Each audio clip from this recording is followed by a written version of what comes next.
যে সমস্ত সেবামূলক বিষয়গুলো আপনাদের সামনে জড়িত, মুসল্লিদের জন্য উজু স্ট্যান্ডার্ড ব্যবস্থা করতে এবং পূর্ব দিকে পুকুর পার, দুই মুসল্লিদের জন্য চিকিৎসার ব্যবস্থা, মেডিকেল টিম রয়েছে 3, নির্ধারিত স্টাফ টিম, স্বেচ্ছাসেবক দল প্রত্যেক মুসল্লিদের মধ্য হইতে মাঠের জন্য দান গ্রহণ, 4 নির্ধারিত গেট দিয়ে মাঠে প্রবেশ, 5 মাঠের ভিতরের জায়গা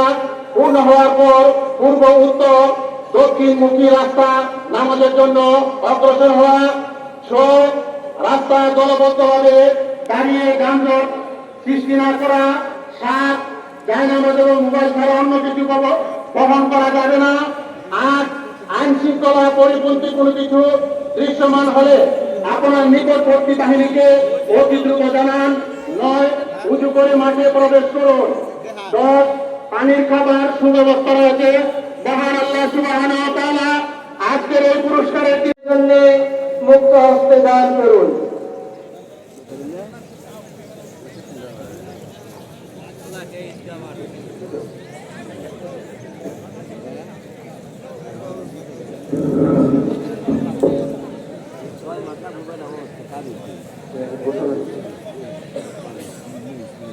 আসসালামু আলাইকুম ওয়া রাহমাতুল্লাহি তাআলা ওয়া বারাকাতুহু।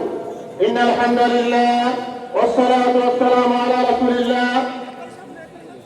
বাংলাদেশের সর্ববৃহৎ ঐতিহাসিক ঈদগাহ সুরাইকিয়া ঈদ জামাতের সম্মানিত মুসল্লিদের জ্ঞাতার্থে যে সমস্ত সেবামূলক বিষয়গুলো আপনাদের সামনে জড়িত, মুসল্লিদের জন্য উজু স্ট্যান্ডার্ড ব্যবস্থা করতে এবং পূর্ব দিকে পুকুর পার, দুই মুসল্লিদের জন্য চিকিৎসার ব্যবস্থা, মেডিকেল টিম রয়েছে 3, নির্ধারিত স্টাফ টিম, স্বেচ্ছাসেবক দল প্রত্যেক মুসল্লিদের মধ্য হইতে মাঠের জন্য দান গ্রহণ, 4 নির্ধারিত গেট দিয়ে মাঠে প্রবেশ, 5 মাঠের ভিতরের জায়গা পূর্ণ হওয়ার পর পূর্ব উত্তর দক্ষিণমুখী রাস্তা নামাজের জন্য অগ্রসর হওয়া, 6 রাস্তা দলবদ্ধভাবে দাঁড়িয়ে যানজট সৃষ্টি না করা, 7 জায়নামাজ এবং মোবাইল ছাড়া অন্য কিছু বহন করা যাবে না, 8 আইন শৃঙ্খলা পরিপন্থী কোনো কিছু দৃশ্যমান হলে আপনার নিকটবর্তী বাহিনীকে অতি দ্রুত জানান,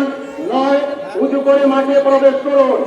10 পানির খাবার সুব্যবস্থা রয়েছে। মহান আল্লাহ সুবহানাহু ওয়া তাআলা আজকের এই পুরস্কারের দুনিয়ার আকাশে অবতীর্ণ করেছেন, অর্থাৎ তারপর সময়ের চাহিদা মাফিক অল্প অল্প করে কখনো 2-4-5 আয়াত, কখনো 1 সূরা, কখনো 2 সূরা, এইভাবে আল্লাহ তাআলা এই কুরআনকে দুনিয়াতে অবতীর্ণ করেছেন। আল্লাহ রাসূল সাল্লাল্লাহু আলাইহি ওয়াসাল্লাম আল্লাহকে বলতেছেন, হে আল্লাহ সুবহানাহু ওয়া তাআলা পবিত্র রমজানের পরিচয় দিচ্ছেন। তিনি ইরশাদ করছেন, শাহরু রমাদানাল্লাযী উনজিলা ফীহিল কুরআন। রমাদান তো হচ্ছে সেই মাস যেই মাসে মহান আল্লাহ সুবহানাহু ওয়া তাআলার পক্ষ থেকে স্থাপিত আয়াত এবং হাদিসের আলোকে সংক্ষিপ্তভাবে পবিত্র রমজান মহত্ব, গুরুত্ব, তাৎপর্য, সিয়াম সাধনার উদ্দেশ্য এবং আজকের এই ঈদুল ফিতরের তাৎপর্য সম্পর্কে